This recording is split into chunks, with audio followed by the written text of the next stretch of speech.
Now I just want to make one thing clear. I'm not here to judge. I'm not here to hate. I'm just here to educate. To educate you filthy f***ing weebs on how you're all gonna die alone.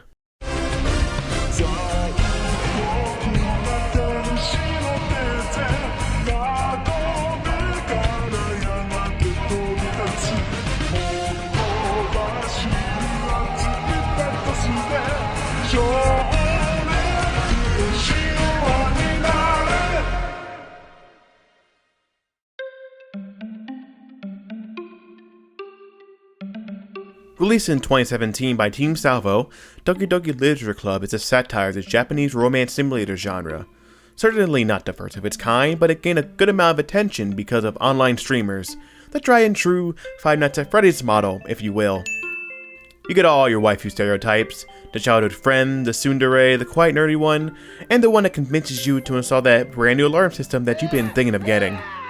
Because of this game's totally unexpected heel turn and creepypasta fuel, everyone just sees it as a quaint game that stood above the dumpster fire that is most Steam Greenlight games. But you're wrong. Behind the big moe eyes and screaming of the collective Let's Play community is a game that I feel goes unappreciated for its deeper meaning. It has a message that will rock you to your very core, and make you look at your body pillow a different way.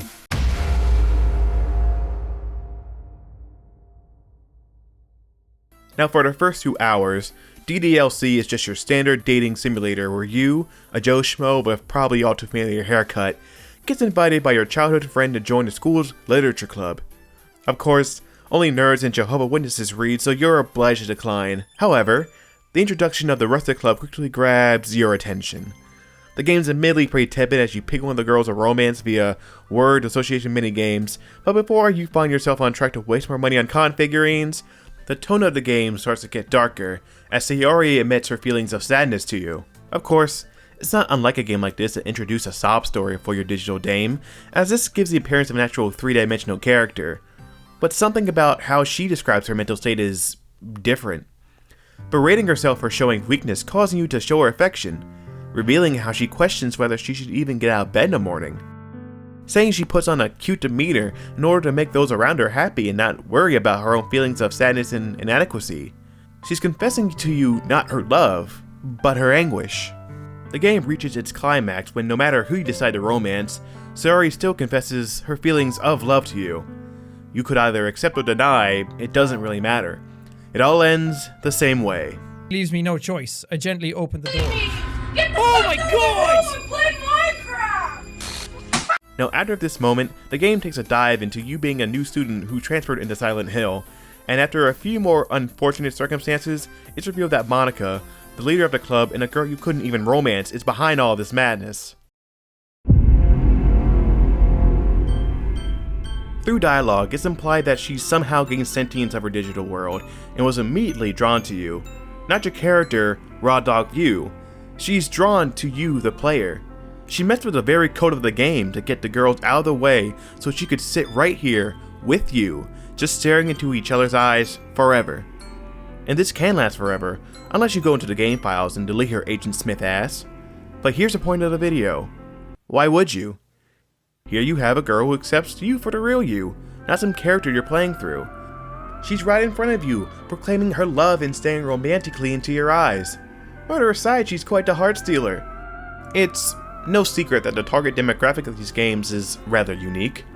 Young men who may feel too socially anxious and insecure to pursue actual romance, so they hunch over in their Razer gaming chairs, screen illuminating their stubbly face in the dark as they play their 50th run of My Cute Führer, or watching a high school romance anime to simulate the feelings that they eternally long for. But when the girl on the screen admits her feelings for you, supposedly outside of a scripted event, the fantasy falls away and what do? You delete her. You delete her for staring creepily at you like you may do to the fictional characters that you fancy. Sayori may have been a clumsy, childish girl next door type, but she had real feelings of inadequacy and pain. Natsuki may be a tsundere from Lazy Town, but her off-screen abuse from her father is tragic.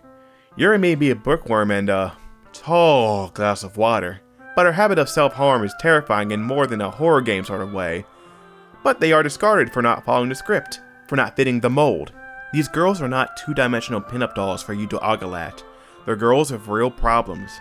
Monica may have driven them further into madness, but she didn't implant their issues. They were always there. And that is the underlying horror of the game. You can't just magically enter these girls' lives, fix their first world problems, and have them fall in love with you. Like real people, they have baggage, they have complications that you would actually need to acknowledge and overcome. You can't live out your fantasies with these girls, because they're not perfect little dolls. This game is satirizing the notion of feeling affection for these women. It's forcing you to see what you're running away from, imperfection and true intimacy. That this sort of romantic escapism isn't healthy. Falling in love with ones and zeros is ridiculous and creepy as them loving you back. Don't get me wrong, I can't judge too harshly though. I too have fallen victim to the tender gaze of a digital, beautiful, sweet as cinnamon. Wait, what am I doing? Thanks for watching the video. Now I hope you learned a little something about yourselves. Hell, why not like and maybe even subscribe? I got lots of good content coming. And if you are personally offended by anything I said in the video, maybe it's time to look inward and reflect on your ways. Then you might see the real you and make a change for the better.